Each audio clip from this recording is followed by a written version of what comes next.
Fred, you've driven a lot of racing cars so far. What are the biggest differences between driving a prototype car and an F1 car? That's a good question. They are both amazing race cars, but they are also very different actually. The obvious one is that the prototype has a roof. You're basically inside the monocoque with no airflow. So first of all, you can't feel the wind. You feel a bit closed in. And also you can't see the wheels. So for example, front locking can be quite a challenge actually, where in a Formula 1 car, you can always see if you're locking a front tire.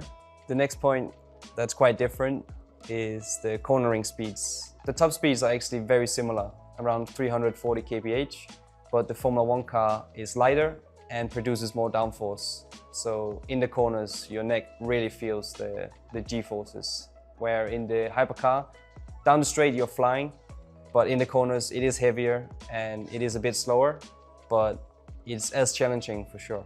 In the prototype, compared to the Formula 1, we are driving endurance races, so up to 24 hours. So you actually experience a lot of weather in 24 hours. You can have dry, wet, and back to dry again. Also, you're going through the night, which can be a big challenge when you're coming from a Formula 1 car into the prototype.